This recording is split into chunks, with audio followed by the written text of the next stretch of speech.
Welcome back to Not Man Enough Podcast, and this is a very special episode. We are we have a special guest. He has been on many times before, but it's been a while. We have Danny. Yeah, thanks for having me. Danny By the way, is this great. place looks amazing. Yeah. Thank you. Last time I was in here, we were over in that corner on a plastic table. Yeah. You actually recorded in here? Yeah. It was, y'all just got it done. Okay. But there was no decor. I could still see the rafters. Oh, yeah. We're still finishing it out. It's cool. We've had you on at all stages. Yeah. Because we've recorded with you under the porch cover. Back there. We in Matt's, Sam's trailer at one point, I think. No, I never did the trailer. You never did the trailer? No, okay. no, Maybe that was somebody else. I think one time it was your room. I think we recorded in. Yeah, we did that's what it record was. one time. The outside one was my favorite though, because that was the one where it kept interrupting us with rain. Yeah, That- just very briefly. That was my favorite, is when we would just cram ourselves into the little small room and all of our knees were touching. It was intimate. Those are fond memories, though. I mean, honestly. Yeah, you could say that. You could say it. I don't know about that, but Well, it's awesome. Danny is our pastor and good friend. It's nice to be able to call him both. There's some people that can't do that, man. And that's on you. Sorry. No, man. It's great. We appreciate you coming on. And I think that this will be a really good episode. Thanks for being willing to do it. Just to come on and have us just ask some questions because, honestly, I'll be honest with you. I don't even know how to really go about it. But I guess we'll just start. I guess this episode is going to be kind of on trials and as a Christian when we go through trials and difficulties and some serious things.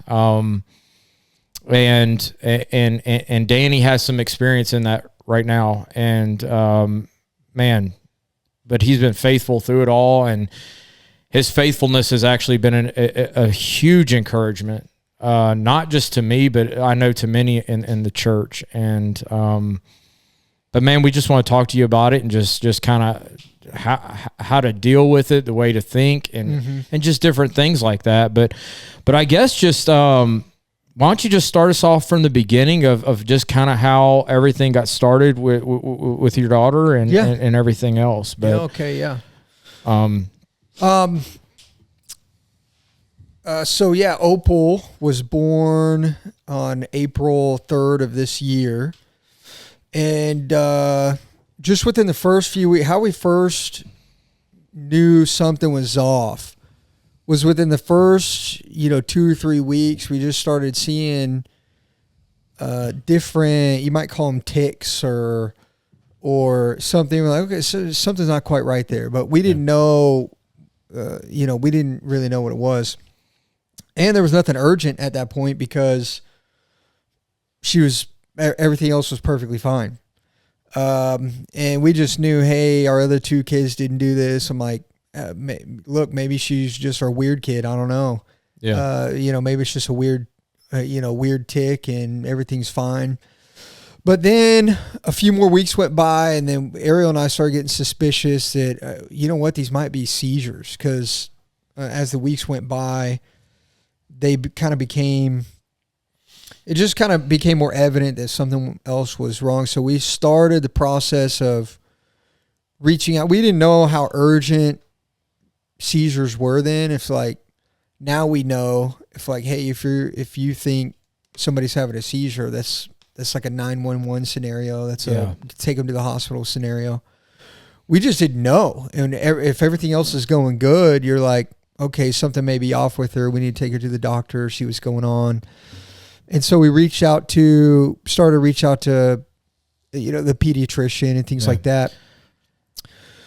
And how old was Opal at this time? Just 3-4 weeks. 3 or 4 weeks. 3 or 4 right. weeks, Okay. yeah. Okay. Yeah, because it was week 5 or 5th week. she's had major seizures. Just one afternoon or one evening, I was heading home from work, and they were causing her to stop breathing. And so she wasn't breathing through the seizures now, and they were longer. So basically they just dramatically leveled up from, something that we thought was mild that we just needed to get checked out, where, okay, now she's got a major one. And anyway, that sent us to the ER, and that's what started everything. So that's how it started. Yeah. But everything throughout the pregnancy, labor, delivery, all that was just normal. And then just started seeing something off about her, and then ended up at the ER. Man. And so y'all are going through all of this, and like, as far as when she was born, everything checked out. Everything checked out. Everything checked out. Even looking back on, ultrasounds and stuff like that, there's nothing that would have keyed off on, hey, something's wrong here. Okay.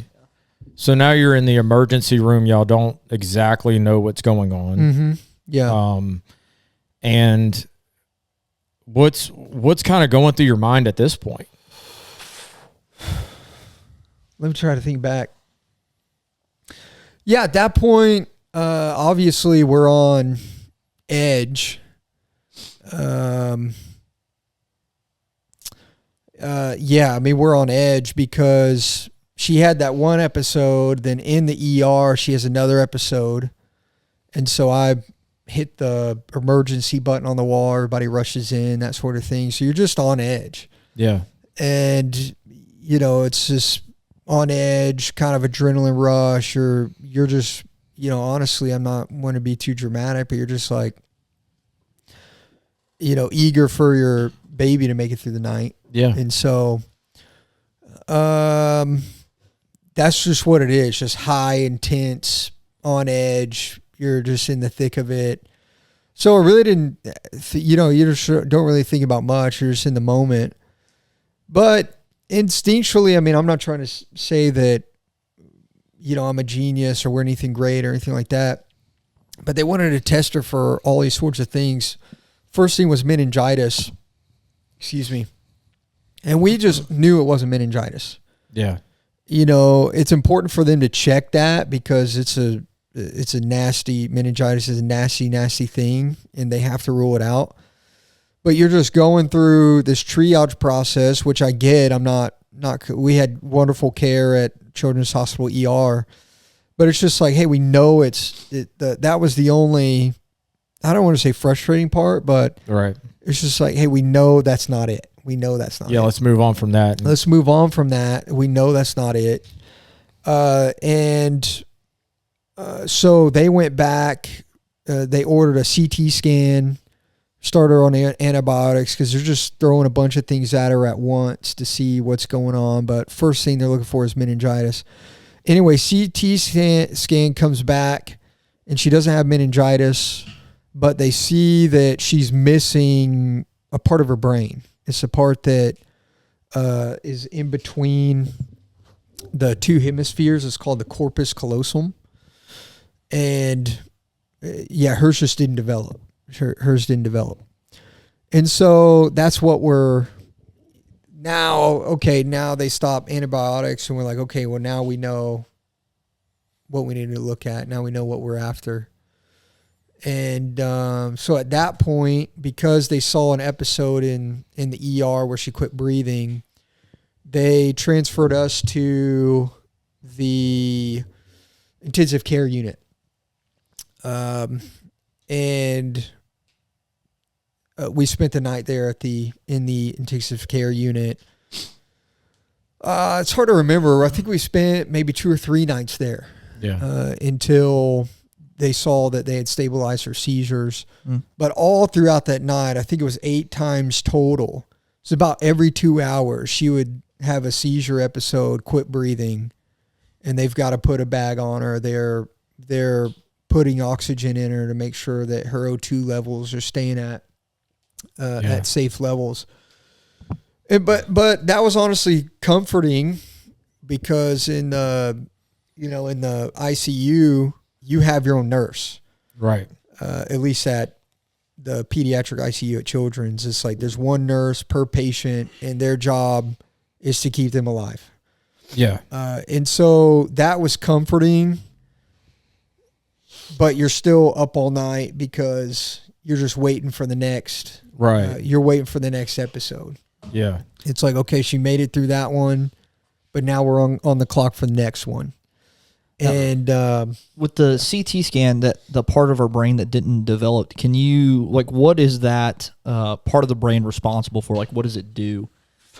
Yeah, so good question. It's the best way it was described to me. Is this like conductive insulation between the two sides.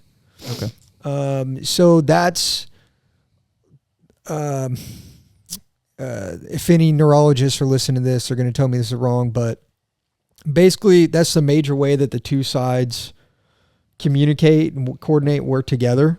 So she's got bad coordination issues. Gotcha. That sort of thing. She does still have, there's some other connective tissue that connects the two sides, but kind of the main interstate, the main highway, not there. So that's the major thing. Get scheduled for an MRI the next morning. They start her on seizure medications, I think that next morning as well, even though we didn't have EEG confirming the seizures. They put her on an EEG. We had one confirmed, and then they did confirm one episode, and then that's when they started on seizure medications. And that first one, she went, I think, 24 hours without another seizure episode. So at that point, I'm thinking, okay, we're good. You know, she's epileptic, but they got her on seizure medication, and now we're good to go. But over the course of, the next day or so, they started trickling back. But the MRI finding, they also did MRI, and that's when they confirmed the absent corpus callosum, and then several other brain abnormalities, just several other things that are kind of off with her brain as well. So she just has some pretty. So, go ahead. She's just got an unusual brain, to say the least. So, what are doctors kind of telling y'all? What direction are they kind of giving you at this point? Is there any direction, or are y'all just kind of, we don't know anything really? Yeah, at that point we didn't know anything other than seizures. Yeah, and they were careful not to tell us any expectations or anything like that, because they're still trying to figure out what's the extent of this, and how much control can we get over these seizures while they're here in the hospital. So the goal was for Opal to leave seizure free, but that didn't happen. They just got them under control enough where they're like, okay, well, we can send them home now, but keep working on that. But that was a 2-week process. Yes. That was a 2-week process to figure out how much seizure control we were actually going to get. But no, they weren't giving us any, hey, this is what she has, this is long-term outlooks or anything like that. The most clarity we got at that point was we don't really know. There's such a wide spectrum of what could happen. We don't want to tell you what's going to happen. She could be fairly normal with minor learning disabilities, or she can be,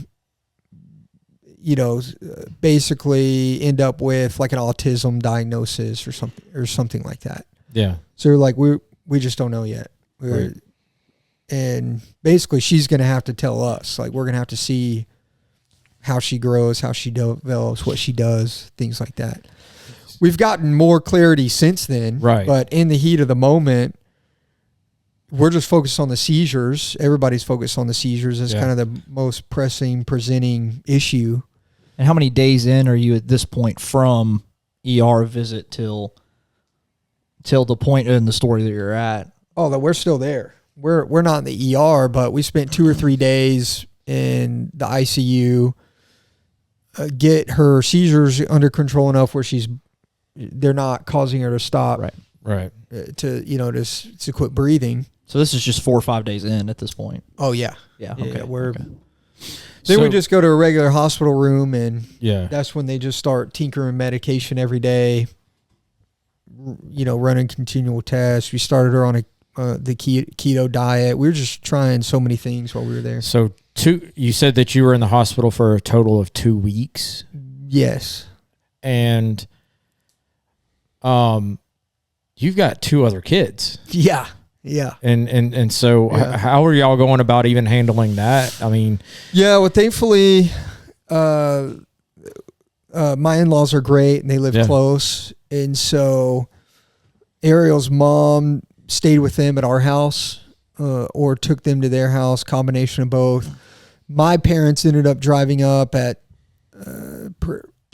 pretty soon. They were there within like a day or two. So they helped out a lot with them too. Once we got transferred to a normal hospital room, not the ICU, we had the kids come up. Yeah. Somebody bring the kids up like once a day, just so that, it was good for Opal. It was good for us to see them, good for them, just for the family dynamic and for them to know a little bit about what's going on. And especially Daniel, he's with it, man. Daniel's sharp. And so it was good for him it was good for him to see, hey, Opal's okay. Yeah.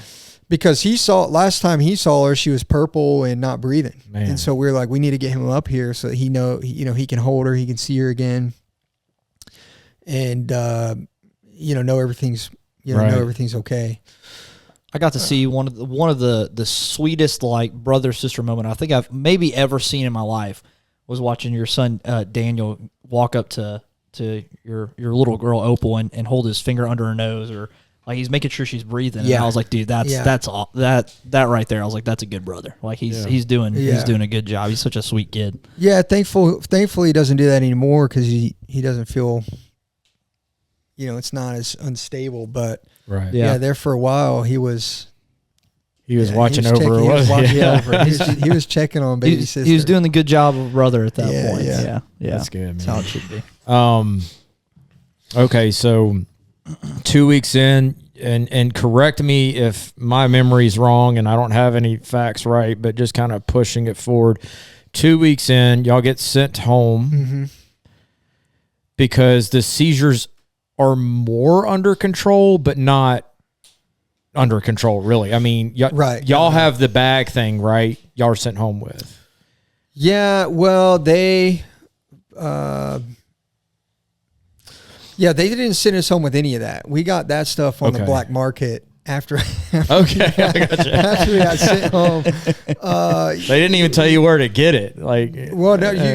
You can't get. So the deal with the insurance is, the doctors are tried to send us home with it. It's insurance that wouldn't approve it because when she wasn't breathing, it was documented in her charts that she wasn't breathing, but the insurance needed a O2 stat. Okay, what did her oxygen actually drop to? It wasn't good enough that the documentation said needed support through breathing or anything like that. That's crazy. That is wild. It's pretty. Yeah. It's I mean, that's just shows like the corruption of some of the insurance and all that stuff like that too, where it's like the doctor saying you need this, but the insurance is saying no.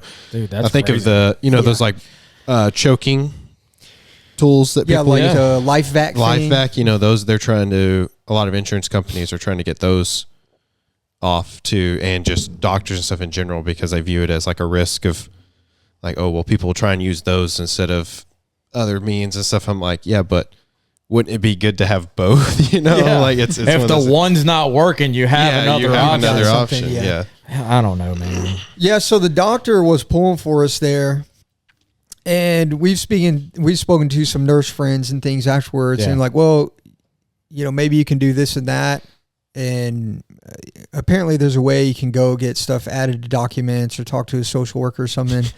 But we weren't worried about it at that point because we already found what we wanted on, Gotcha. on the free market. On the free market. America. You're like, it's crazy what you can find on Facebook. You can find, understood what you can find. Okay. And so, we've got an oxygen tank, and somebody who I'll leave unnamed showed us what to do and how to use it, and all that sort of stuff. Oh, okay. Sorry. What to do, how to use it, all that sort of stuff. And so we got some training on it so that we wouldn't harm her if anything happened. But thankfully she hasn't had any severe seizures like that. Their medications got them under control. Back to your question, the way I'll explain is like that the medication has the severity of the seizures under control, but not the frequency of them. She still, even to this day, has them every day. Yeah. But we're not having to go to the hospital with her anymore or anything like that. Does she still stop breathing now? No. I didn't think so. No. That's what I'm saying is that now she stops breathing now because she gets mad and, throws a fit and cries like a normal baby and doesn't breathe in that sense. Right. But that's just baby stuff. Yeah, that's right. That's just baby stuff. Just normal. Matt's learning about that one. We regularly look at her and say, breathe. Yeah, breathe. Yeah. Man. And she's like, starts that scream where it's like there's no noise. No noise. And it's just like, yeah. And the sleeping one freaks. I can't even imagine, like, so when even hearing when all that happened to you, I couldn't imagine what that felt like. But even now, just especially now that you have your baby. Like the fear, especially like the first couple weeks of like, I was always checking to make sure she's breathing. Yeah. But even like sometimes at night, she'll be sleeping beside us. We'll be awake watching something or whatever, just sitting there. And then I'll see her like, she'll just be completely still and nothing moving. And I'll watch her and then he'll be like, they'll do that little thing. And I'm like, okay, well, what was that about? It's I can't imagine if it's called she forgot to breathe. Yeah, literally the how frightening that would be if she actually stopped. Yeah. So are y'all taking shifts at this point when y'all get home? Or y'all like? Yeah, in the hospital we're taking shifts. Once we get home, we're taking shifts. We just didn't have the confidence in the medication or anything yet. We just didn't trust her yet. Yeah. And but over time that changed. Like I said, thankfully it hasn't been that severe again. Right. So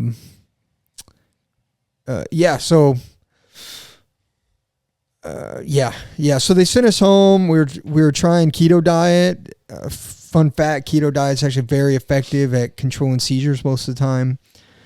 Unfortunately not with Opal, but so we're just over the next several weeks we're just trying to keep her on keto, and she's having digestive issues, and that's a struggle, and medications are being ramped up to try to get control of things. But then she takes a turn, another downturn, I don't know, maybe at 2 months or something like that. And we thought it was one of a new medication that they put her on. Turns out that's when she started having a second form of seizures called infantile spasms. And those suckers are bad news, man. Those are bad. That's bad stuff. Not necessarily to watch when you think about bad seizures, like the violent, uncontrollable seizures. But infantile spasms are kind of background activity in the brain going almost all the time. It's just kind of like a background seizure that's pretty constant. And that wrecks development, that wrecks, it just wrecks all developmental, progress at that point. And so we think it's the medication, which that medication wasn't good for her. But because of that, it kind of threw us off from looking for something else. And it wasn't another couple months until we saw the seizure specialist at Children's. We go in there for a checkup, and he's very good. And he's like, oh, I think she's having another form of seizures called infantile spasms. Let's get her on an EEG. And then that's when we confirmed that, oh yeah, she's having those too. And outside of her not breathing, those first really heavy, hard episodes that took us to the ER, the infantile spasms have been the biggest wrestle and kind of fight. Like those have been the worst things for her. How many seizures a day was she having at this point? I mean, it depends on what you want to call. It depends on what you want to call a seizure. Technically, again, I'm not just trying to be dramatic, but over 100, maybe 200 seizures a day. Oh wow! But hers weren't just like big violent seizures like you think of when you think of seizures. Hers would be like a bunch of maybe 5 to 10 second seizures. So where she'll have a seizure, her whole body will tense up and then it'll let go. But then 3 seconds later, it'll happen again. And she might have 20 of those at a time. She might have, I think the highest count we got was like 40 of those at one time. Oh, wow. Oh my goodness. And so, yeah, it was just more like clusters of them. How long? So y'all went to the doctor and you found out that it was an infantile spasms. That's what it's called? So she was having both. She was having what I'll just call normal seizures, and then we learned that she was also now having infantile spasms, is what it's called, at the same time. So the doctor finds that out, and y'all go home, and she, even after y'all find out, she's having this many. Yeah, but the we didn't even know she was having infantile spasms though, because the clusters that I was talking about, those are just what I call normal seizures. Okay. At that time, she was still having that many. But we ran out of medications to try, except for like they were talking about, at that point, they were talking about doing brain surgery on her, or evaluating her for brain surgery for the normal seizures. And that's what we went in to meet with the seizure specialist about. But during that appointment, he's like, oh, I think her condition's changed. Let's get her on an EEG. And that's when he saw that her normal seizures had changed some, which changed her candidacy for brain surgery, and she was having the infantile spasms, which changed the protocol as well. And so basically the whole kind of prognosis from their standpoint changed then. Yeah. Because her condition had completely changed. And we just thought it was because of the medication, but it was really because she was having this new kind of seizure. Yeah. Yeah, and one of the things, wasn't it, if I remember correctly, was initially they thought they could go in and maybe remove, they thought it was just in one part of the brain. Right. Right, and then the scan showed that it was like everywhere pretty much, right? Right. So the reason why they were talking about potentially, we were starting to evaluate her for brain surgery. And it's because her seizures were always firing off from the left, I think her left frontal lobe, or no, it's her right frontal lobe in the initial EEGs. So like, okay, when it's isolated like that and it's not traveling to other parts of the brain, sometimes they can just go in and take out that part, and then it's kind of like you remove the seizures. You cut out the part of the brain that's firing off the seizures. But at that EEG, it saw that seizures just weren't just coming from that one area, and so now they had to just reevaluate things. And plus, the infantile spasms took priority at that point, and you can't treat those with surgery. Yeah. Wow. So up in like till this point, how is family doing? How's your wife doing? How are you doing? I mean, yeah, at that point, just we're just hanging on. We're just hanging on for dear life. Ariel's doing great. I mean, it's hard, but you're just kind of still. I described it like this: for like 2 months, you're just living on adrenaline. Yeah. because you're in action mode, you're in crisis mode for a long period of time, just making sure, just doing what you know to do and everything you can to make sure everything's make sure everything's okay. Spiritually, we were really good. I mean, really good, but that's not because, I was, preaching spiritually inspired sermons in the hospital room or anything like that. No, it was kind of like we needed to drink off of wells that were deeply dug before we got there. That's how good. I would describe it. And all of the prayers and encouragement that people would write us or visit us in the hospital and pray with us, or y'all even had some believing staff, correct, at Children's? Yeah. Many of the nurses, and I'm not sure about any of the doctors, honestly, that we mainly worked with. We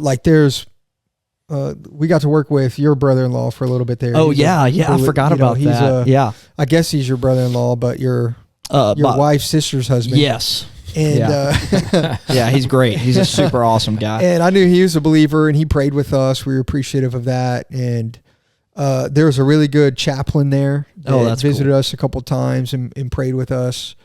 And so we really felt loved by the Lord through the people of God, held up by the Lord through the people of God. And there's something that even to this day, thankfully, it's something that we already had ironed out. To this day, there's not been a question of why us or why Opal or why would the Lord do this. And that's not because we have any great faith. It's just because thankfully we've already had to see that and deal with that. Yeah. We've got, especially as a Christian, especially as a pastor, it's like I've already had to, preach the funeral of stillborn babies. Yeah. I've already had to, figure out some words of comfort from the Lord to tell someone who they just had a miscarriage, or maybe it was their third miscarriage or something. And so thankfully we'd already seen and had to look in the eyes really hard things in life, even though we weren't going through it. Yeah. And the Lord used that for us in the hospital to say, not once did we ask why us or why Opal or anything like that. And I'm very thankful for that. Like, I'm thankful that for both me and Ariel, that's not been a struggle. There's plenty of other struggles, right? But that's not been the struggle. Your theology was set before you got into this situation. You knew where you stood. Yeah, we already knew that we already know why God allows this. We already know that God's not punishing my daughter or punishing us or anything like that. The thing that we easily hung on to is that in the Gospels, there's a story where there's a blind man, and the disciples asked Jesus, "Hey, why is he blind? Did his parents sin, or did he sin that caused his blindness?" And he tells them neither him nor his parents have sinned to cause the blindness, but he was born blind so that God would be able to reveal mighty wonders or mighty works through him. Yeah. Praise God. I'm so thankful that we already had that. Like, we already had something to hold on to, to give an answer to why this, give an answer to why this is happening. And it's the opposite. It's not that the Lord has forsaken us in the ER or in the hospital. That's not why we're here. It's because the Lord is with us. That's why we're here. Yeah. That's really good, man. Wow. That's so encouraging. It's like the Lord is actually pouring out more grace into your life in all this. Yeah. And I'm about to send out an update to so many supporters and churches and things like that. Kind of like a Christmas, how some people send out Christmas cards. Yeah. Just as a word of thanks and to say, look, we can look back over this year and see all these challenges, and somebody might look at our family this year and say, oh, wow, they've had a really tough year, which is true. Or it's been a bad year for them overall. But we look back and see nothing but the Lord's blessings. We look back and see nothing but thanks to the Lord. I mean, it may be different if we lost her that night. I don't know. I can't pretend to say that I'd have the faith to have the same attitude if we would have lost her that night in the ER, which it was dicey there for that night. But yeah, we didn't. And we look back and see not the curses of God. We look back and see the blessings of God. Right. We look back and see the kindness of God. Yeah. Man, that's so encouraging. And I think that's a word that a lot of people need to hear when they're going through difficult things, is having that right mindset, having the right view of God, especially, well, if you're a Christian, right. Like, I mean, you aren't under the curses. You are in the favor of God. Right. And so when you have that, something that you said earlier that I thought was huge, and it's just the incredibleness of the church and the way that the Lord has used it to work. Right. Is you said that the Lord loved on y'all and took care of y'all through the church. Right. And through fellow believers. Yep. Which is awesome. Mm-hmm. Like, I know that you hear this a lot and it can kind of get cliche, but truly the hands and feet of Christ. That's right. Here on this earth. Yeah. And yet here the church is here for y'all. They're trying to pour into your lives, and yet the church is so encouraged to hear your testimony and built up in their faith. And it's a testimony to them of how to think and just really to give thanks and glory to God, to praise Him, really. It's just incredible, man. That's why I'm happy to talk about this so much to anybody who asks, is because truly, and I'm not saying this as like a humble brag or anything like that, but this is what the scripture talks about and the Lord talks about when it says that God is made strong when we are weak. And, so many people have asked what y'all have asked is like, well, basically how'd you make it through those 2 weeks in the hospital, or how'd you do it? It's just like, we're just hanging on.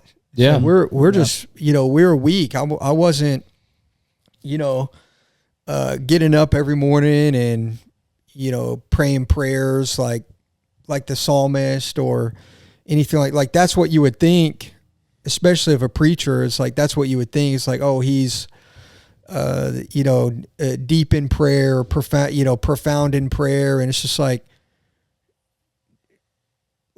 no, it's, don't get me wrong. We were praying, right. But it wasn't this, kind of like top of the mountaintop walking with God experience that a lot of people might think, where I'm just, Bible reading 8 hours a day and just fellowshipping with the Lord, stuff like that. It's like, no, it's kind of like, asking a soldier on the front lines. It's like, well, how did you get a lot of good Bible reading in today? It's like, right. No, I've been trying not to die. That's right. That's right. That's a good way to put that. Yeah. And so it's like, no, we're just, again, not to be over dramatic, but it's just like, we're surviving in the end. That's another thing that I didn't realize. I've been to hospitals so many times, visiting people in hospitals, and been in the hospital countless times. But what I didn't realize until this situation is like, basically, you've got a full-time job in the hospital in circumstances like that. Doctors are coming around every morning. Specialists are coming around throughout the day. it's like you've got like 4 to 5 meetings a day, if you want to think about it like that. Yeah. Talking about new medications, talking about test results, talking about Decisions. and then decisions, going to all these various tests that they're going to do. And so it's like, I'm not going to say we didn't have good fellowship with the Lord at that time. We did, but it's just not what you think about spiritual strength, right? In fact, you're weak. You're on little sleep. Yeah. You don't really know what to do. You're having to make all these decisions, but you've never thought about this stuff before. And so that's the thing that I like to preach coming out of all this, is that it's like, that's what it means when the Lord says that he is strong where we are weak. That's right. It wasn't that, I was praying prayers like the psalmist or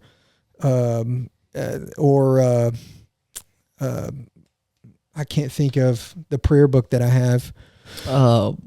Morning to. Are you talking No, about? I'm thinking of Vision, the Valley of Vision. Yeah, Valley of Vision. Yeah, Valley the of Puritan Vision prayers. Valley of Vision. These great Puritan prayers and stuff like that. It's just like they're like prayers of survival. Yeah. Yeah. And prayers of immediate needs, prayers of. So I'm not saying that they weren't deep prayers, but they were just simple, Right. necessary prayers. Very to the point. Yeah. Yeah. And I love the Valley of Vision. I'm not making fun of those prayers or saying that they're not real prayers or anything like that, but it's like we were so weak, we could just ask for what we needed. We couldn't have these deep spiritual thoughts or any of that in those moments. We were just very weak. It was like asking for a cup of water, That's what I was about to say. Yeah, it's like asking for a cup of water from the Lord, or asking for our daily bread, or just asking for just basic wisdom and knowing what to do, what's best for Opal. And that's what it was. They were just very weak prayers, very weak, just very weak words to my wife to try to encourage her in hard times, right? Yeah. So that's where we really needed the Lord. That's where we really needed other people. I found out it's way easier to give the words needed when I'm not the one going through the trial. How many times did I have, people would say, oh, you just had the right scriptures to read. You just had just the right words to say. Your prayer was just what we needed in this moment as a pastor. But then when I'm in it, I've got nothing, Yeah. I've got nothing. And it's because when it's not me going through the trial, I'm stronger. Yeah. But when it's you going through the trial, you're weak, and that's where the Lord is strong. Yeah. And with the other families in the church, like this was my thing coming out of the hospital. As soon as we get out, another family in the church goes in with their baby girl. Just a couple months. She's just 2 months behind Opal. They're in the hospital. She's in the ICU now. And the dad calls me and he was like, hey, what do I need to get through this? How do I get through this? I'm like, honestly, brother, I don't have any words of wisdom to how to get through this, but this is the only thing I know for sure. And this is another big thing why I'm happy to talk about all this, is that as dark as it gets, I have no idea what's going to happen to your daughter, but as bad as it gets, as dark as it gets, you're gonna look up and the Lord's gonna be there with you. Yeah. And that's the only word of encouragement. Yeah, the Lord's not gonna abandon you. Yeah, that's the only word of encouragement I have. I don't have any wisdom on Right.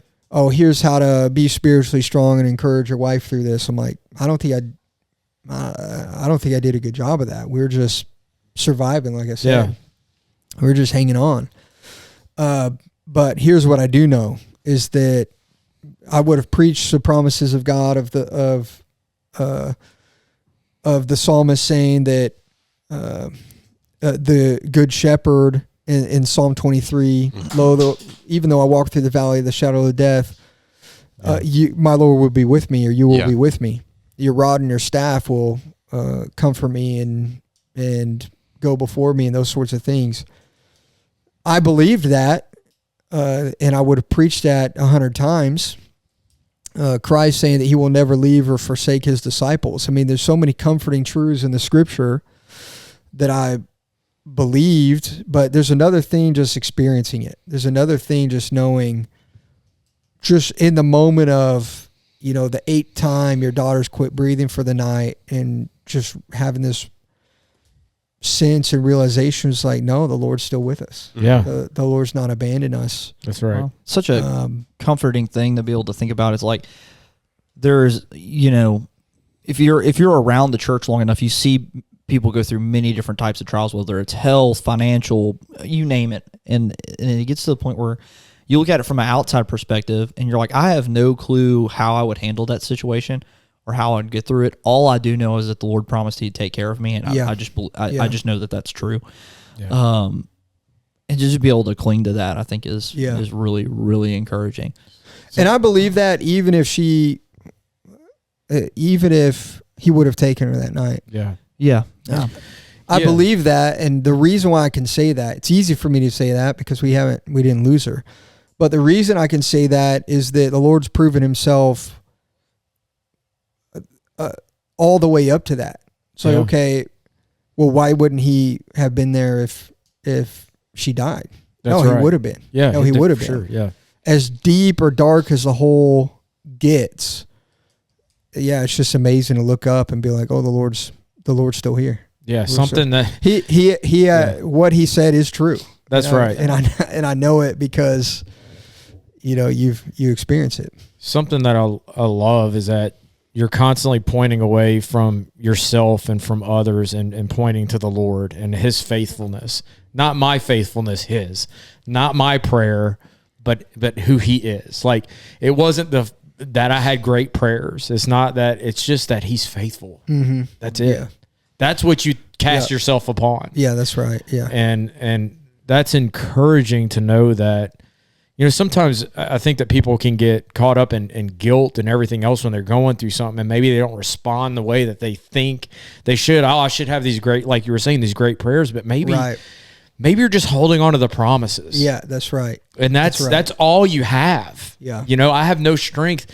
But, I think about when the Lord says a smoldering wick, a bruised reed I will not break, and a smoldering wick I will not put out. Right. I mean, he's gentle and kind. He's going to get you through it. Yeah. You might be a smoldering wick, but he's going to fan it. He's going to keep it going. That's right. But, man, that's hugely encouraging. So where are y'all at now? What's the next steps? And So that's where the story turns. The same week we've got the diagnosis of infantile spasms, and hey, the script is flipped. We've got to look at all sorts of other directions. We had already started looking into additional or alternative therapies, you might want to call it. I mean, we tried a bunch of different things. Keto diet, which I mentioned, which the hospital actually turned us on to that, and we started that in the hospital. We also did things like CBD oil, and for people who might listen to this and not know what's up, no, it's not marijuana. I didn't get my I didn't get my infant baby marijuana. Unfortunately, that does have to be said. Yeah. There's no psychoactive elements in it. Anyway, learning about it, there's a couple benefits that I learned of that now I'll even use it or take some time to time for different things. Again, it's not marijuana, so chill. But a church member who I'll leave unnamed did joke with me. They did joke with me and say, once they found out we were doing it, and what really was a joke, they were like, well, so are you going to get a crop going or what's next? I'm like, cheaper that way. I'm like, hey, if it depends on if it works. It depends on if it works. If it works, I might get a crop going. Oh, man. So we tried a bunch of different stuff. But now knowing that they were going to be considering brain surgery, we weren't opposed to that, but we just wanted to make sure we've tried other things before doing brain surgery. I'm not anti-brain surgery. Brain surgery can be very beneficial. But my thing was that it wouldn't have been a corrective surgery. It's like, oh, this, like, if you think of like a heart issue or something, it's like, oh, we can go put in a valve, or we can put in a stent, or we can, do this, that, or another, fix the problem. It's like, no, we would just be taking out the seizures, basically. And the stats on that are okay, but they weren't great. It wasn't like, hey, 90% she's going to be seizure free. And so before going down that road, we just want to see, okay, well, what other options are out there that if it works, then we don't have to do the brain surgery, because it is a very high risk surgery at the same time. Well, especially with babies, with an infant. It's like that raises the risk even more, because some won't even do it until it was like, they're like several months, or like 2 years, or year and a half, 2 years, something like that. Yeah. And so we had, by God's providence, found this place in Texas called Neurosolution, and 3 different sources gave us recommendations on that place while we're just trying to look for things to do. And so we took it as, again, not to be too, crazy or over dramatic or anything like that, but okay, hey, 3 individual people, 3 different sources are telling us to check into this. We should probably check into this. I really think it was the Lord. Now looking back, obviously it was the Lord, but it's clearly the Lord. Looking back, you can see how He just pointed us in that direction. And so we were already scheduled for that by the time we found out all this new information. And so before starting the new medication protocols and stuff like that, we're like, well, we're already scheduled for this place in Austin. Let's give them a go. And then if we don't have any results or anything like that, then we'll consider this new medication protocol. And that was a tough decision, but I'm glad we made the decision that we made. Anyway, the problem with this place in Austin, Neurosolution, they're phenomenal. They're wonderful. Anybody who hears this, I only have good things to say about them.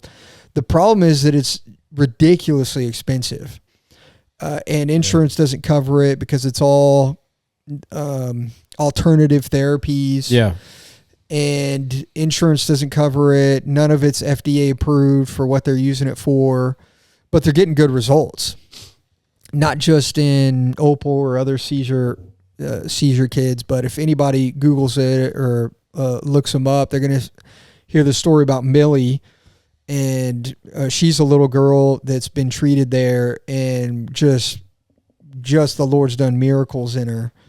And so anyway, long story short, they're getting good results. Yeah, you've told me stories of ex-military operators, police officers, people who've had just all kinds of different traumatic brain injuries, and this place is like really making a huge difference. I mean, massive. I mean, I think you told me a story of someone who they were ready to. He's on life support. I think they're ready to pull the plug, and they got him to the point where he was able to, I think, write. Like talk through writing. Again, which is like nuts. I mean, that is crazy. Yeah. And that was actually a state trooper in Illinois who got hit. I forget the incidents, but he was on duty and somebody smashed into him in his duty vehicle going like 80 miles an hour or something like that. And the medical staff and wherever he was at said, hey, he's in a coma, he's not coming out of it. They advised pulling the plug on him. The wife just determined that wasn't the end. Somehow got him down to Austin It's an awesome woman right there. Just like I'm not taking no for an answer. Just That's crazy. legit. That's a crazy story. I have if life anybody wants to look it insurance. up. I don't know. Babe, I don't know if I'd make it out that room. Yeah. She's like, no, it's okay. I'm kidding. Anyway, yeah, just crazy stories like that. And so we're like, hey, let's give this place a shot. And we started seeing some pretty immediate results. So we went down there and did, well, first off, the Lord provided us just amazingly. I mean, we did a fundraising campaign that was overfunded within 3 days. Yeah. Just crazy provision. Dude, getting to watch that little, was it through GoFundMe, I think? Yeah, it was through GoFundMe. Now, I am can- about to switch from them because they did some shady stuff, not with us, but I it gotcha. came out that they've done some shady things, and so I'm about to switch from them. Switched from them. But watching that little, you could see it like tracking online and watching it just over the course of Just 72 hours. explode. It was gnarly. Just I'm like, this explode. is That's- crazy. It that's was awesome. crazy. Yeah. Yeah, that was cool. That was incredibly fun to watch. Anyway, so that just another sign that that it was like, hey, this is where, hey, the Lord's providing us to go there. He showed us about this place, providing us to get there. And so, yeah, we get down there for treatment or therapy. We did a form of stem cell therapy with her. Their big thing is light therapy, and light therapy mixed in with some very high level physical therapy and occupational therapy. For instance, there's so many families who go there that they've already been doing PT and OT, and they go there and they're like, oh, this is on another level. Wherever they're from, whatever they've been doing, this is on another level.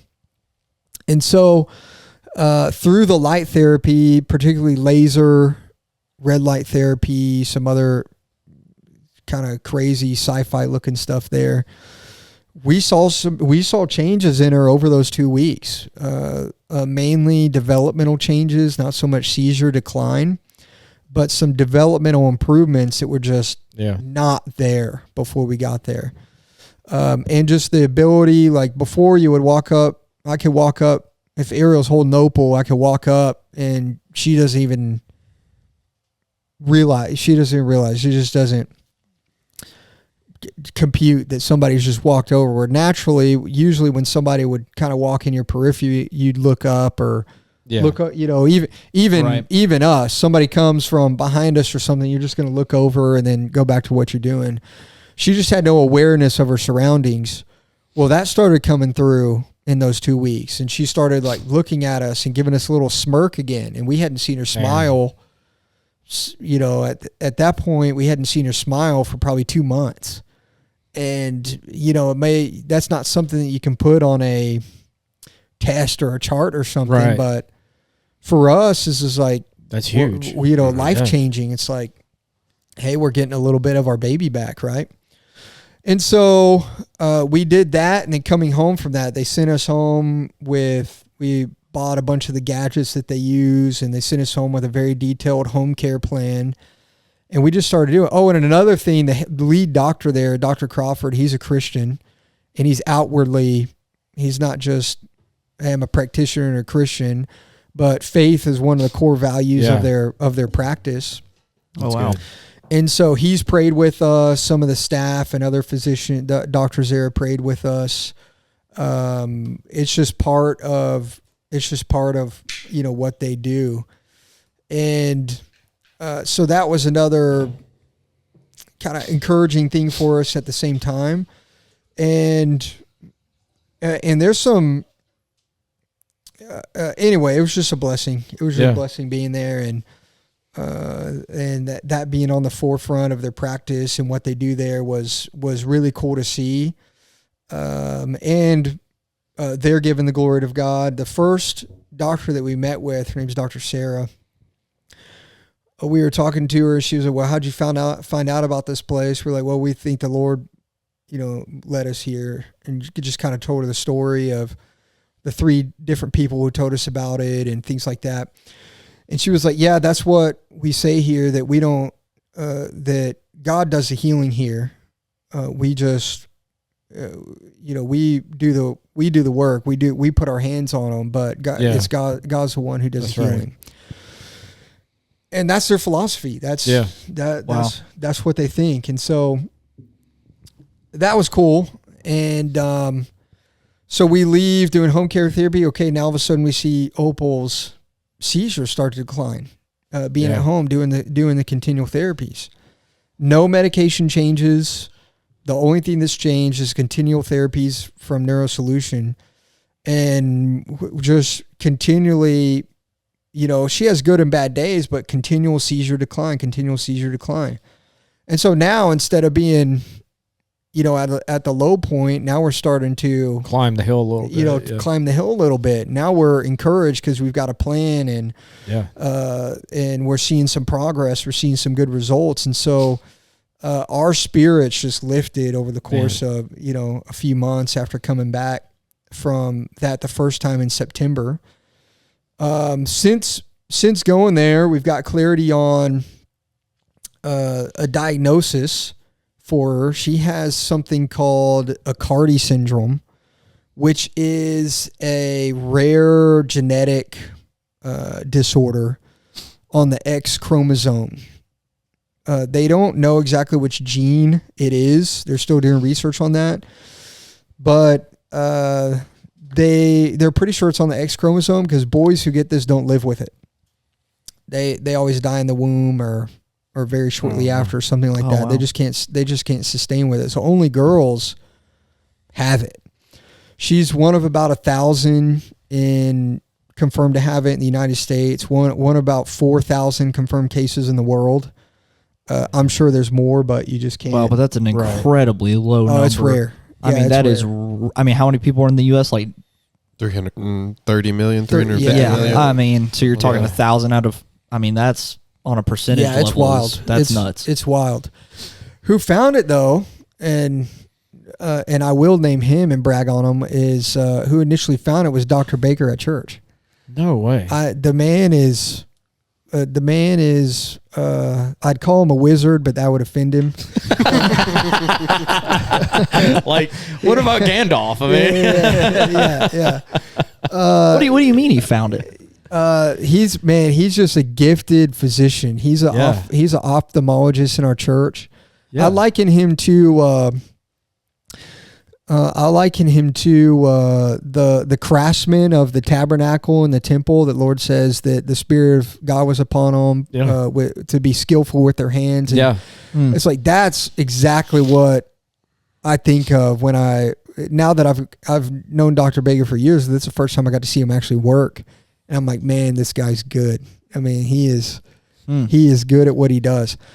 But of course, he's a godly man as we know him, and he's given all the credit to the Lord. But how he found it was, we were trying to get in at Children's Hospital to the ophthalmologist there, but they're backed up for months. Like, he's in high demand, and all we were wanting to see, it was just kind of like check a box for Opal. So she wasn't a priority at the ophthalmologist at Children's. She wasn't a priority there. So it was months. I don't even remember how many months before we were actually going to get an appointment with him. And Dr. Baker just said, hey, come by the office on Friday afternoon. I'll just take a look at her at the end of the day.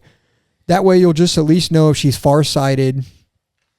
And that's that. Just kind of like a simple thing. Well, he gets looking at her eyes, and he's like, oh, hold on. Let me go check on something. I'll come back.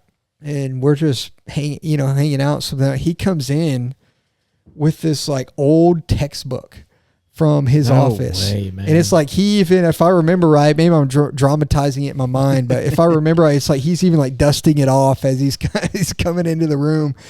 And he was like, I think she has a Aicardi syndrome.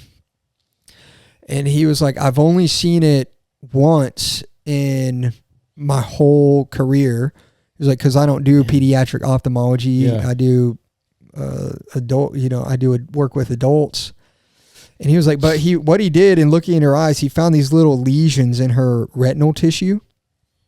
And he was like, that is one of the diagnostics for, or not diagnostics. What's the Diagnoses? Yeah, diagnoses. So I guess it is a diagnostic for a cardiac syndrome. It's that if you have that and an absent corpus callosum and seizures, especially infantile spasms, you've got a cardi. That's the kind of like the trifecta diagnosis. Wow. If you have those things, you have it. So he sees the lesions. He already knew that she was having seizures. He already knew about her absent corpus callosum. So he opens this book and he looks it up and he sees it. He was like, yep, here it is right there. That's what she has. Man. And it just confirmed what he thought. He was like, yeah, I've only seen it one time in my practice, and that was in residency. Okay, so he didn't discover a cardi syndrome or like as a whole. He discovered it in Opal. In Opal, okay. No, he didn't. I was for a second. I was like, sorry. I was like, how did he do this? Okay, I'm sorry if he didn't discover a cardi. He just figured out that that's what. I mean, Opal either has. way, that's still incredible. He figured out that that's what Opal wow. has. Wow. And that's amazing in of itself. And he was like, well, now I know why the Lord had me see that in residency. Man. Oh, wow. No doubt. I mean, and his residency was like 20 or 30 years ago. I think 33 years ago. Man, the mind that he has. I know. To go back to a book and know where to look and everything. Yeah, Dude, he saw it. He was like, oh, I've seen this before. One, he remembered it from all the way back in residency, and then goes and pulls the book and looks it up to confirm, to make sure he knows what he's talking about. I'm like, golly, this guy's good. I can't even remember my kid's birthday. Yeah, he is. That's wild. Man. He is good. The Lord's gifted him. He's really good. I'm thankful for him. And anyway, so because of that, we were in at Children's for within 2 weeks to get a confirmation of it. And boom, that's what she's got. And that explains everything. She's got digestive issues. She's got muscle tone issues. That the infantile spasms or the seizures by themselves didn't quite explain. But now that we have that diagnosis, everything makes sense. Everything makes sense, yeah. Man. Unfortunately, there's not a cure for it.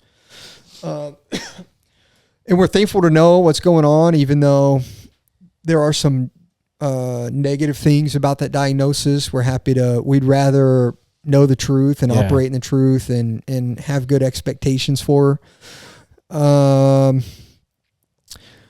But yeah, we find that out. We're already scheduled to go back to Neurosolution, and it was just confirming that, yeah, the things that they do are able to help her even within that diagnosis. And so that's who we're rolling with for now. She's still under care at Arkansas Children's, but I bring all that up to say that there's a lot of, I don't want to talk about it too much yet because I'm doing a lot of studying on it, but there's a lot of cross section between what they're doing and what I'm learning about what they do in Austin at Neurosolution, with so much more about, like, one of the principles there is that light produces life. Okay, well, that's biblical. Yeah. That's biblical. We see that in Genesis 1:1. We see that in John chapter 1. Mm-hmm. We see that light and life go hand in hand from a biblical or scriptural point of view. So the reason why all the light therapy works is because it's fueling your cells, which do have light receptors in them, with light, so that they can either function. They can either function, or they can function to a greater capacity. Well, you receive vitamins from sunlight, right? Even yeah. So right. That makes sense, right? And so there's things like that.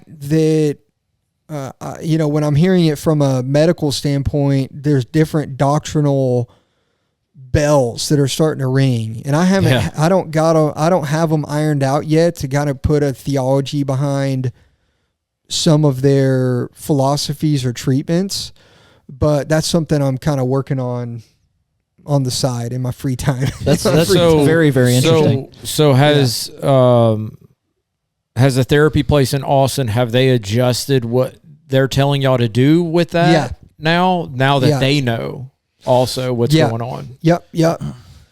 With them, it's kind of like a lot of their treatments aren't diagnosis dependent. Right. Okay. It's what they do helps at a foundational, more gotcha. foundational level.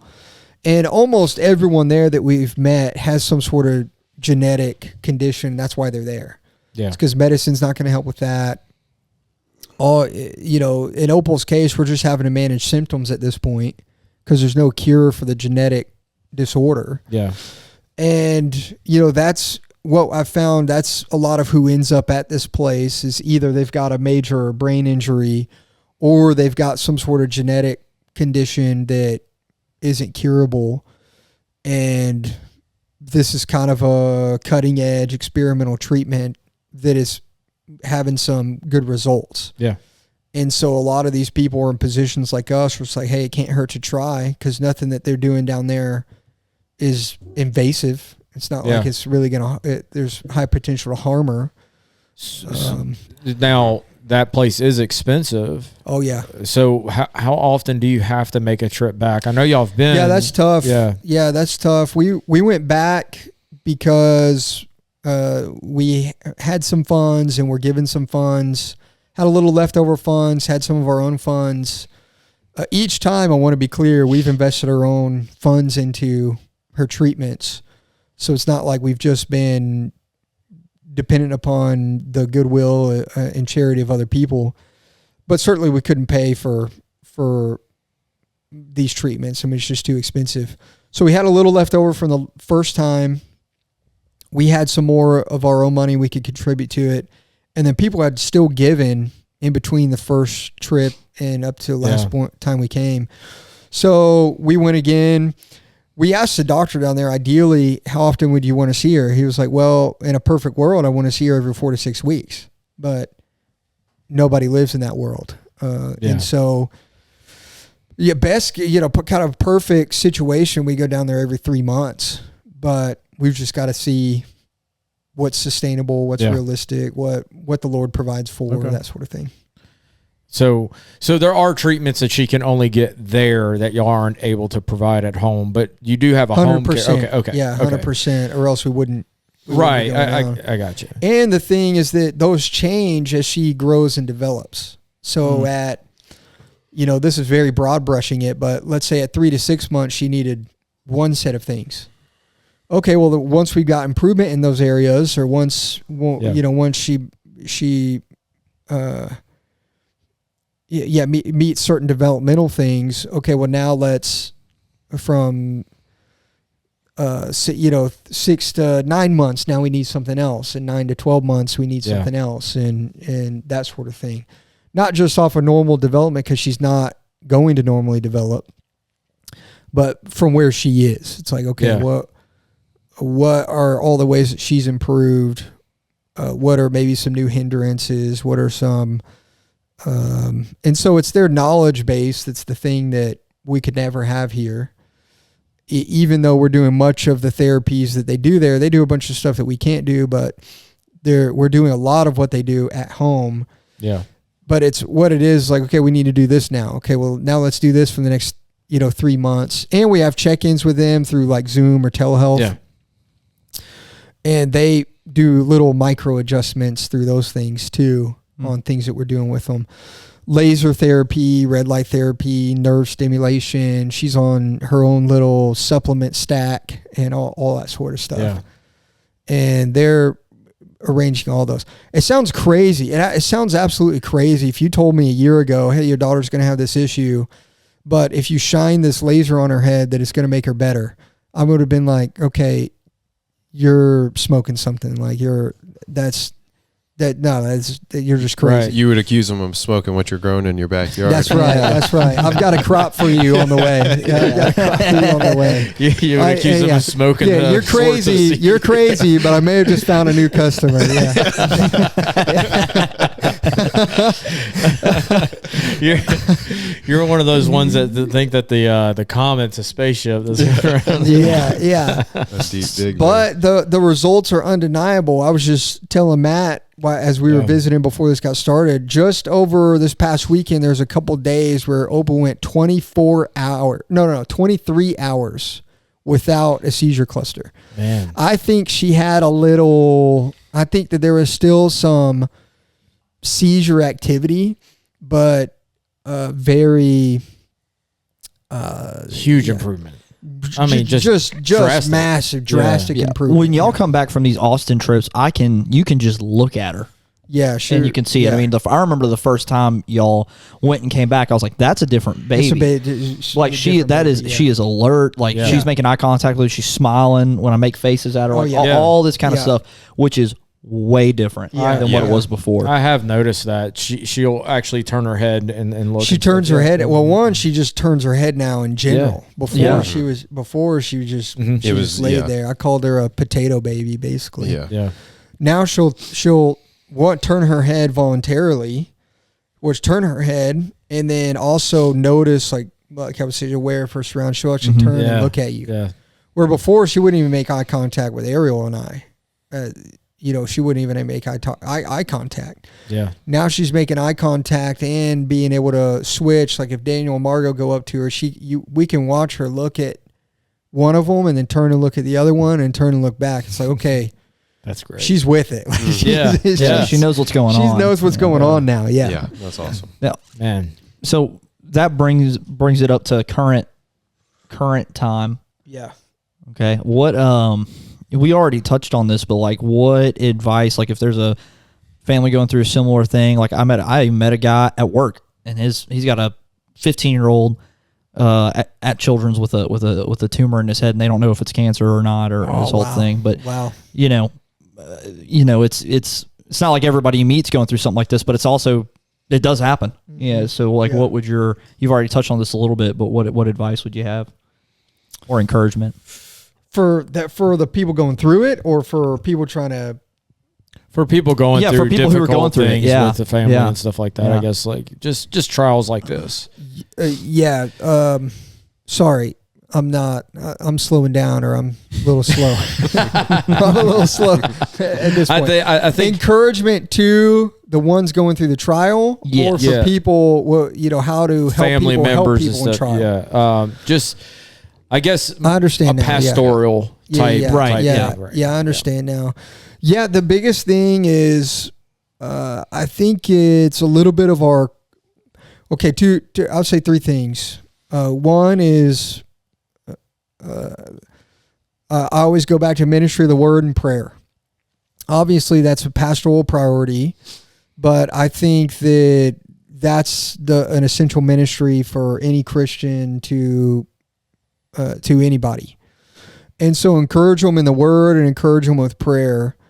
Yeah. We loved getting Bible, people would send us Bible verses or text of Bible verses and say, hey, I'm praying this for you, or I'm wanting to reminding you of this today. Lord's with you. Lord's, just those biblical, reminding us of the promises of God, the words of God, praying with us, sending us prayers, that sort of thing is incredibly helpful. Even if they're non-believers, I think that's a wonderful witness. Hey, turn and look to the Lord in your moments of trial and your moments of crisis. Like, where else is really your help going to come from? Right. Mm-hmm. 'Cause that's another thing that it was just clear in the hospital. Thankful for all the doctors that we worked with. We honestly don't have any. We had a wonderful experience. The staff at Children's is great. But at the end of the day, it became very clear, especially by the end of the 2 weeks, just like they don't really know what to do. Yeah. They don't really know. And I don't want that to be an insult to them. I have nothing but appreciation for them. But there's limits to man's wisdom, even in our advanced medical knowledge that we have in the modern world. They're not the creator, and so they're not going to know everything. And so your hope at the end of the day can't be in the doctors, how great they are. They're wonderful doctors, but it's got to be in the creator who fashioned the human body. That's where the hope's got to be. So even in unbelievers, hey, point them to the creator. And then the other thing that I'll say is sometimes in our culture, and I've had to learn this as a pastor, and this is one way that I try to encourage people in the church. is sometimes in our culture, it's like, hey, I want to help or I want to do something for them, but you're kind of worrying about intruding into their life. It's like, oh, they're having a hard time. They probably don't just want me showing up at the hospital, right? Well, maybe not, but I would. When people were like, "Hey, I'm thinking about doing this. What do you think I should do?" She's like, "Just go for it." Yeah. You know, just, hey, I kind of want to take them a meal, but I don't know if if they want it. It's like, well, just take them a meal. Yeah. Right? If they don't want it, they don't eat it. Fine, but just err on the side of action. Err on the side of. And of course that could be taken too far, and nobody wants people, at their house all day, every day, but err on the side of caution. And if you show, like, for instance, if somebody's at the hospital and it's like, well, I want to go see them, but because what happens is this work to coordinate time. It's like, hey, I want to come visit and pray with y'all. What time do you want me there? It's like, well, okay, now I got to, it almost creates a stress. Yeah, it's like, okay, well, now I've got to figure out, a good time for them to come. Where it's just more so, I appreciated the people were just like, hey, we're on our way. Do you need anything? Or we're bringing you dinner tonight. What do you want?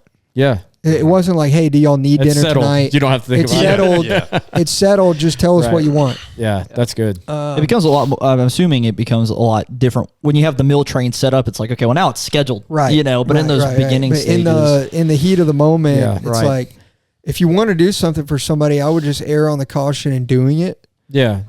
And I've seen this, even people that are, because I can understand this as well. It's like, you're at your lowest point. You might not want people to see you at your lowest point. They might feel that way in the moment, and you can just have a sense about you. Hey, don't overstay your welcome. Show up at the hospital, pray, leave. Read the room a little bit. Mm-hmm. You don't have to hang out there all day. You don't have to hang out there all night. Pray, leave. Especially, like I just said, it's so busy. It's so busy there. There's countless times I go to a hospital visit, and it's not like I'm there all day because I just show up and then, I pray for them, read some scripture, visit with them for a few minutes, and then nurse or doctor comes in the room. It's like, okay, that's my exit, right? Yeah. Basically, I say all that to say is just err on the side of caution. Well, even if you're looking at I mean, like you said, even if the meal doesn't get eaten, the love shown to them and the support shown to them means so much more than the actual meal. And also going and visiting somebody at the hospital or something like that. I guess even if you don't get to see them because they're busy with a doctor or something, if they hear that you showed up, that's right. Huge. Yeah. It's just huge. Yeah. And that's good. Kind of take that burden on yourself. Not, I don't want to burden them. Take that burden on yourself and say, well, I'm going to show up. If I don't get to see them, that's fine. Yeah, I'll take the loss. I'll take the loss. Right. That leads really well into another question I had is for y'all, what, immediate needs, prayers for people listening to this, like how can they pray for y'all or help y'all or stuff like that. Yeah, that's helpful. Prayer is the number one thing. We're doing pretty well now. We've got the first time coming back from Neurosolution, we felt like we got our life back. Yeah. It's like I could go to the office again. I started picking up responsibilities again at the church. It's like we got a little bit of we just felt like we got our life back, that it's not just hanging on for dear life anymore. Mm-hmm. Yeah. We're to the point that we're like enjoying life again. I mean, in the heat of the moment when we were at Children's Hospital, if you would have told me, hey, you're going to take your whole family to the pumpkin patch and enjoy like a half day there together, I would have been like, you're nuts. Like you're nuts. Right. Yeah. But we got to do that. We, spent a week in Thanksgiving with my family down in Texas. Like we get to do some normal things now. Now there's some days or some nights where Opal's having a bad day or a bad couple days. It's like, okay, well, we just kind of hunker down and do our own thing at those times. But otherwise, it's good. We did the drive-through Christmas thing at Central Baptist the other night. We get to do stuff like that. Yeah. So we're in a good spot. The Lord's answered so many prayers. It's going to be a long haul. I mean, the struggle is you're just fighting for every little advancement. You're just like every little advancement is a fight. Every little advancement is a fight. It's like, and little things are big deals for us, which we're happy to celebrate in, but little things are big deals. Like if Opal rolls from her side to her stomach, we're like, man, yeah. Let's throw a Super Let's Bowl go. party. Yeah. Let's like bust out the confetti and the cake because we need to celebrate this. Yeah. So every little developmental increase is like, it's a big deal. It's hard. It's hard fought. And so through, 2-3 hours of therapy every day, and then you're starting to see this little improvement, this little result. We're like, okay, this is, a huge win. And so that kind of grind will grind you down because, babies are hard enough, as Matt's experiencing. But then when you're grinding it out for like, even eating enough ounces of milk in the day, it's like, okay, we got it. That's a win. Yeah. But you're working for everything. You're working for every victory. It's like some of the football games that have been that I've watched recently. It's like they're not blowouts. It's like every yard's got to be absolutely fought for. It's like, okay, you win at the end, but man, everything. It's like, you get a first down, you're like, oh, whew, fine. Yeah. I felt like that all year with LSU. Dude. First downs didn't happen. Yeah, that's right. It was. That's right. I got a little bit of a taste of that of when you're up at like 2 a.m. and you're writing on a piece of paper. This was a pee diaper. This was it was like you're counting diapers. How many times did she pee today? How many times did she poop have today? changed, man. I just threw the bottle into the and I just launched the bottle over into the bed over there, and I'm just kidding.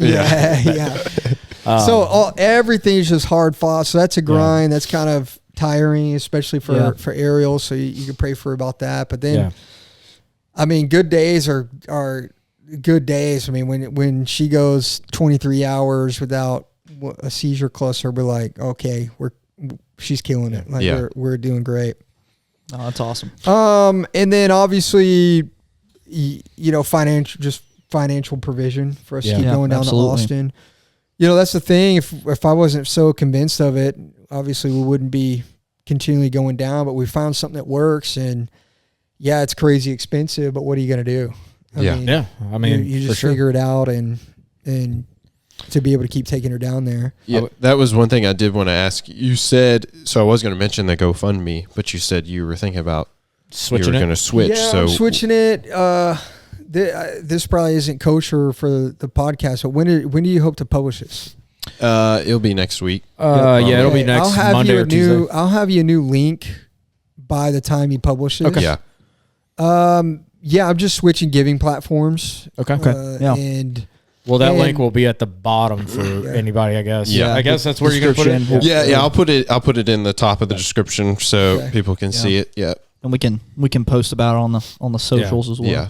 No, that's great. And I'm coming up with a way I need an effective way I'm already working on it, but basically give updates or reports and a place where I want to be able to write about some of the doctrinal insights to her treatment. I want to write about some of these things, about things that we've been talking about, the Christian's hope through trial and stuff like that. Man. And especially as she gets older, it's like there's going to be unique challenges with a special needs kid, because this is a long road. It's not like she's going to be a normal baby or a normal kid.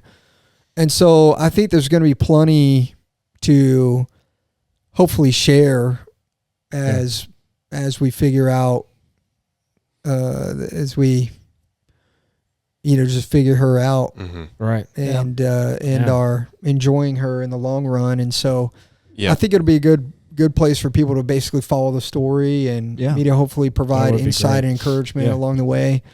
And so I'm putting all that together right now, and it'll be linked up with a giving platform and stuff like that. Okay. Awesome. One of the things, it's funny you brought that up. One of the things I wrote down was as an encouragement kind of to people to give to things like this. So direct, I was like, one of the good things about GoFundMe, not necessarily GoFundMe, but that kind of style of giving is, I was like, one of the cool, like encouraging things you see is you can actually see where the money goes. You can see that it's like you give, give to Opal's fund for this, and it's like, where it's going. You can see what it's being used for, all this stuff is like, that's what, versus, you give to some kind of like Red Cross or something like that. It's like, who knows where the money goes.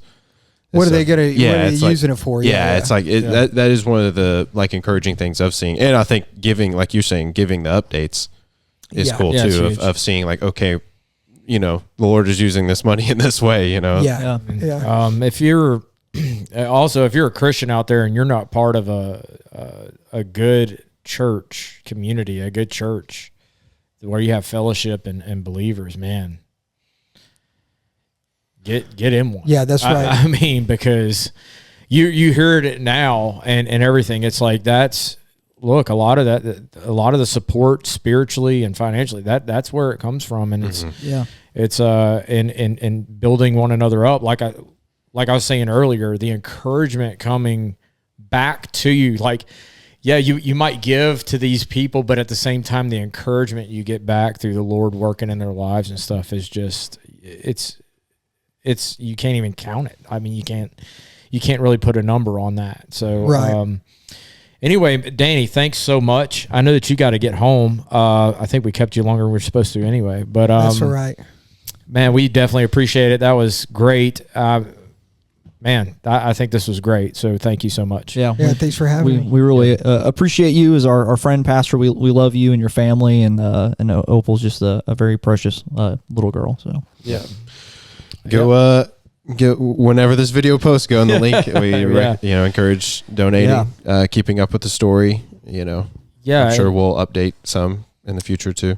And I don't usually say, I always forget to say this, like and all that stuff. Share if you like this. If you like this podcast. If you don't, oh well, you don't have to. But even if you dislike the podcast, share specifically this episode. This one. This is the one we want to do well. This look, a lot of times we just do stupid stuff. This isn't dumb. This is finally something worth doing. This is finally an episode you can listen to that won't leave you pissed off at us. I mean, it's like, here you go. But, and if we if we do things right and upload it right, there should be videos that you can go check out.